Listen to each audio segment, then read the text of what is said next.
बिस्मिल्लाहिर्रहमानिर्रहीम। अस्सलाम वालेकुम। कैसे हैं आप सब? उम्मीद करती हूँ सब ठीक ठाक होंगे और मज़े में होंगे। आज मैं आप लोगों के लिए एक बहुत ही यम्मी से कटलेट लेके हाजिर हुई हूँ। तो चलिए इसको बनाना स्टार्ट करते हैं। ये बनाने बहुत ही ईजी हैं और सर्दियों के मौसम में तो ये बहुत ही मज़े के लगते हैं।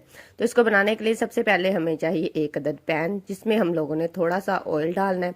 ऑयल इसमें आपने बहुत ज़्यादा नहीं डालना, क्योंकि सिर्फ हमने हल्का सा सब्जियों को ही सोते करना है।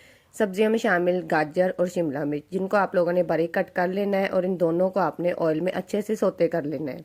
क्योंकि कुछ लोगों के घरों में ये जो कटलेट्स बनते हैं वो सब्जियां बहुत सारी घुली हुई पसंद करते हैं और कुछ लोग नहीं ज़्यादा। आप लोगों को जिस तरह पसंद है आप लोग उस तरह इसमें इस्तेमाल कर सकते हैं, लेकिन मैं बहुत ज़्यादा सोते नहीं करूँगी, बस लाइट सा ही रखूँगी। थोड़ा सा इसको 2-3 मिनट के लिए मैं फ्राई करूँगी ऑयल में। उसके बाद थोड़ा सा पानी ऐड करूँगी और इसको अच्छे से हिलाती रहूँगी। जब इसमें जो मैंने पानी थोड़ा सा डाला था वो ड्राई हो जाएगा, तो उसके बाद हम लोगों ने एक बोनलेस चिकन के मैंने 3-4 पीसेस थे जिसको बॉयल किया था नमक और काली मिर्च डाल के। उसको बॉयल करने के बाद आपने इसके रेशे कर लेने और उसको इसमें मिक्स कर देना है, ताकि चिकन भी इसमें अच्छे से साथ में ही फ्राई हो जाए।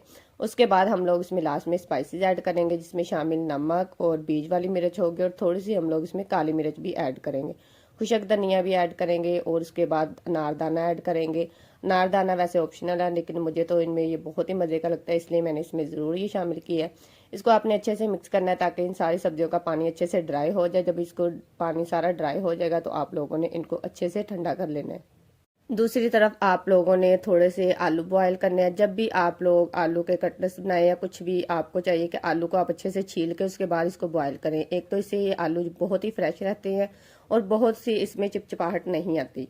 अच्छे से आप लोगों ने आलू को मैश कर लेना है। ये मटेरियल जब ठंडा हो जाएगा तो इसको इसमें मिक्स कर देना है। मिक्स करने के बाद इसमें हम थोड़ी सी हरी मिर्च कट करके डालेंगे, क्योंकि हमारे घर में ये ज़रा कुछ ज़्यादा स्पाइसी खाए जाते हैं। वैसे हरी मिर्च का टेस्ट तो सबको ही पसंद है। इसमें बारीक हरी मिर्च जाएगी, थोड़ा सा हरा धनिया जाएगा और थोड़ी सी कसूरी मेथी जाएगी। इन सारी चीज़ों को अच्छे से मिक्स करके आप लोगों ने इसको अच्छे से मिक्स करना है और इस मिक्स करने के बाद इसकी अच्छे से शेप देनी है। आई होप आप लोगों को मेरी पिछली वीडियो पसंद आ रही होगी। तो जिन लोगों को मेरी पिछली वीडियो पसंद आ रही है, प्लीज़ वो मेरी वीडियो को लाइक और मेरे चैनल को सब्सक्राइब कर दिया करें। मुझे आप लोगों के सपोर्ट की बहुत ज़्यादा ज़रूरत है। ऐसे ही मैं आप लोगों के लिए बहुत ही मज़े सी रेसिपी लेके हाजिर होती रहूँगी। तो चलिए बढ़ते हैं अपनी रेसिपी की तरफ। अब हमारा मटेरियल था जो अच्छे से रेडी हो चुका है। अब हम लोग इसको शेप देंगे। ऐसे ही आप लोगों ने सारे मटेरियल की शेप दे लेनी है और मटेरियल को शेप देने के बाद थोड़ी देर के लिए आपने 10-15 मिनट के लिए इसको फ्रिज में रख देना है। दूसरी तरफ हम लोग इसको फ्राई करेंगे। फ्राई करने के लिए हमें चाहिए एक अदद कढ़ाई। इसमें हम लोगों ने ऑयल डालना है और साथ में इसका बेसन का मटेरियल बनाएंगे। बेसन में हम लोगों ने सिर्फ नमक, थोड़ी सी बीज वाली मिर्च और हल्दी शामिल करनी है और इसमें थोड़ा सा खुशक आटा भी शामिल करेंगे। इसका जो हम लोगों ने मटेरियल रखना है ना, वो बहुत थिक नहीं रखना, ज़रा पतला सा ही रखना है। उनको ऐसे ही आप लोगों ने लगा के ऑयल में डालते जाना है। ऑयल आपका अच्छे से गर्म होना चाहिए।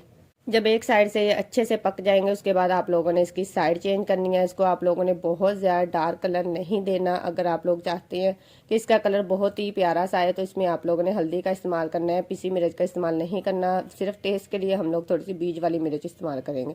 जब दोनों तरफ से इसका अच्छे से कलर आ जाएगा तो इसको हम लोग एक छलनी में निकाल लेंगे। तो लीजिए हमारे मज़ेदार से कटलेट्स रेडी हो चुके हैं। अब हम लोग इसको डिश आउट करेंगे, क्योंकि आपको पता है इसको आप लोग वैसे केचप और दही के साथ भी सर्व कर सकते हैं, जिस तरह आप लोगों को पसंद है।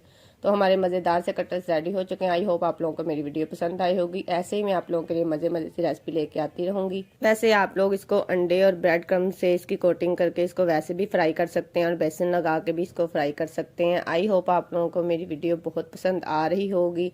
ऐसे ही आप लोग इस रेसिपी को ट्राई कीजिएगा और मेरे साथ कमेंट में लाजमी शेयर कीजिएगा कि आप लोगों को मेरी ये रेसिपी कैसी लगी है। मिलते हैं नेक्स्ट वीडियो। अपना बहुत सारा ख्याल रखिएगा। अल्लाह हाफिज़।